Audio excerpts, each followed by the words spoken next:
Have any of you seen the pay the DJ meme that's floating around Facebook right now? If you haven't, here it is. It's more of a complaint or a rant than a solution to a problem. But I was tagged in it. So, yeah, okay, fine, I'll take another look. And somebody had commented, and they said, well, how about paying bands again? I don't feel sorry for the DJ at all.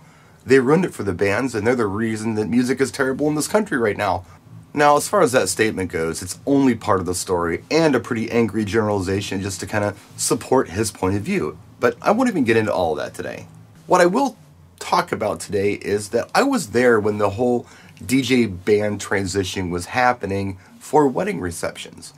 So I started doing skating rinks really early on, like when I was 13, I was, getting a few bucks for that. And then when I was 17, I took a job at a multi-op, and I was working as an assistant DJ. Most of the gentlemen that I worked with who were incredible back then, they just had so much personality. They were actually ex-band frontmen. And they told me that, I got out of the wedding band thing because I was tired on relying on 4 other people to go out and gig. Which means, look, if you've got a 5-piece band, you've got to worry about every member of that band. They have to not only show up for rehearsals, but they've got to show up to the gig. And it would be nice if they did it sober. There were drug problems, there were marital problems or girlfriend problems, car problems, whatever the case might be. Or maybe somebody would just quit out of the blue, and all of a sudden you got a gig in 2 hours and you don't have a drummer. Eventually it was like, you know what, screw this. I'm just going to go ahead and DJ. All I got to do is worry about me, and I'll get paid. Makes sense. We were considered the cheap alternative to bands for a long time. So if you couldn't afford a band, you got a DJ. And it was kind of a consolation prize. But then we started stepping up a little bit. We started stepping up with the hosting duties. When you would go to a wedding back in the mid-'80s, I would say, you'd have a band there. And they would say some things on the microphone, introduce the first dance or whatever.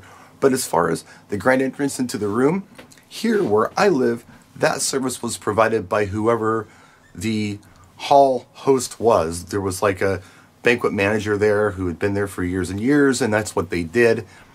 A lot of the old polka halls around here were like that. A lot of the halls, my sister's wedding was like that. They had the banquet manager announce the wedding party into the room. Not to a song or anything, but just announce them into the room. And do, things like facilitate toasts or, whatever. When we started doing the dinner set, we took on the hosting duties. Then they started to ask us to do backline support for ceremony. So we're doing microphone for instruments or the piano player or the quartet or whoever's playing the music. And then we eventually started playing the music. And then we started helping plan the ceremonies and organize things, which incidentally we started doing with the reception itself. Then you throw in the architectural lighting bit. You throw in the whole timeline thing. You're organizing the entire day, ceremony, reception. You're hosting it all. You're taking part in the decor. Oh yeah, and as far as the decor goes, our setups started to matter. You couldn't go in and just throw things everywhere. There are entire Facebook groups out there called Bad DJ Setups. Have you seen a band setup? They're awful. You have 5 different guys coming in there with their equipment, and stuff is everywhere, and nobody cares, and nobody says a word about it. But with the DJ, it's expected that we do something incredible with this. So now let's go back to the 80s when the bands were kind of getting weeded out. Not all of them got weeded out. The really good bands stuck around, and some of them are still playing today. Then there are new bands out there that do an incredible job, and they do get a premium. So it's not like all the bands went away. It's just that only the great bands stuck around, and they're getting paid. I think this is like the DJ.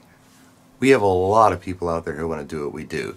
They go out and they buy equipment, and they offer their services for whatever it might be it a quinceañera or a wedding or a school dance.